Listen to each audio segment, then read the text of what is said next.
নমস্কার, কেমন আছেন আপনারা সবাই? লাবণীস ব্লগে আপনাদের সবাইকে স্বাগতম জানাই।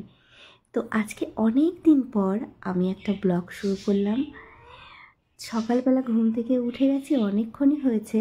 তো এখন এই যে নিচে ঘুমাই, এখানে বিছনাটা তুলতে হবে। তো এদিকে সকাল সকাল ঘুম থেকে উঠে ভাবলাম ব্লগটা শুরু করি, তার জন্য ব্লগটা আজকে শুরু করলাম। তো সারাদিন কি করি না করি সেটাই আপনারা দেখতে থাকেন আজকে। তো এদিকে আমাদের ঘরে একটা ফিশ ট্যাঙ্ক আছে, আর ফিশ ট্যাঙ্কের মধ্যে না অনেকগুলো মাছ আছে। মাছগুলো এত সুন্দর, আর খাবার দেওয়ার সময় পুরো যখনই আমি খাবার দিতে যাব না, ওরা সাউন্ডটা শুনে উপরে চলে আসে। মানে এত ভালো লাগে না, মাছগুলোকে এতদিন ধরে রাখতে রাখতে আমি ওদের মায়ায় পড়ে গেছি। আর এদিকে দেখো, আমার বর নিয়ে এসছে আমার জন্য কত বড় বড় সবেদা। সবেদা খেতে আমি খুবই ভালোবাসি। আর তোমরা কে কি সবেদা খেতে ভালোবাসো কমেন্টে জানিও। আর এদিকে আমি রান্নাবান্না স্টার্ট করে দিয়েছি সকালবেলায়। সকালে আমি কাজে যাই, তো তার জন্য আমি সকাল সকাল উঠে রান্না করতে হয়। তো এদিকে কালকের একটু মাংস ছিল, সেটুকু গরম করেছি। আর এদিকে হচ্ছে আমার রান্না হচ্ছে তরকারি। তো রান্না বান্না করে কাজকর্ম করে আমি এখন বেরিয়ে পড়েছি ডিউটির জন্য। ডিউটিতে যাচ্ছি।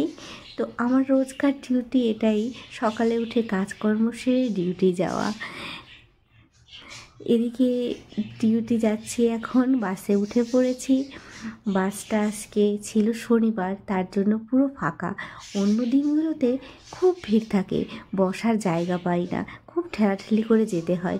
কিন্তু আজকে যেহেতু শনিবার বলে আজকে খুব ফাঁকা ছিল, বসে আরামসে গেছি। বাস থেকে নেমে পড়ে কিছুটা দূর আমার হেঁটে যেতে হয়। এখন আমি হেঁটে আরেকটা বাস স্টপে যাচ্ছি। তো বাস স্টপে আমি চলে এসেছি। এখন এখানে বাস স্টপে এসে আমি আরেকটা বাসের জন্য ওয়েট করছি। কখনো বাস পাই, কখনো পাই না, কখনো আমি পায়ে হেঁটেই চলে যাই এখান থেকে, কারণ বাসের জন্য ওয়েট করে করে অনেকটা সময় লেগে যায়।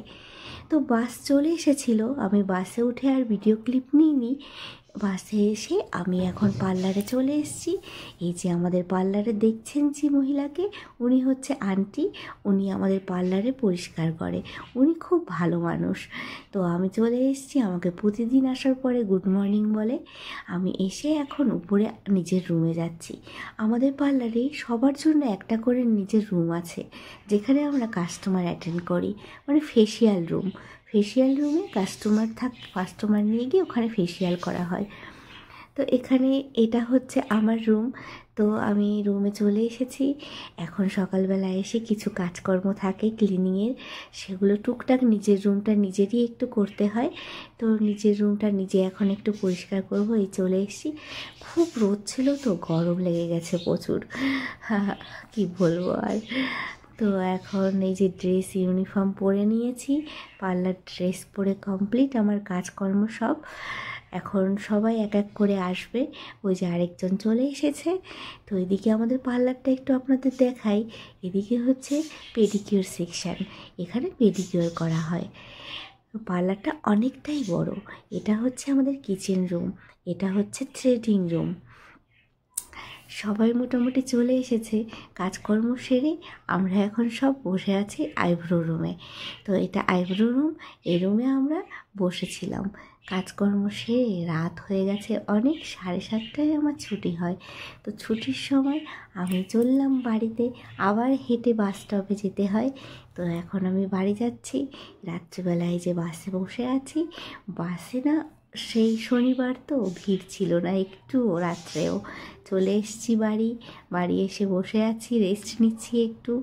বাড়ি এসে বসে তারপরে গেছিলাম আবার একটু দোকানে আর সবজি আনতে। তো সবজি নিয়ে এসেছি, একটু গাজর আর একটু ডিম এনেছি।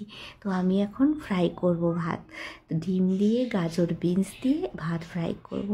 তো আমার রান্না হয়ে গেছে, এখন আমি খাওয়া দাওয়া করব, খাওয়া দাওয়া করে ঘুমোবো।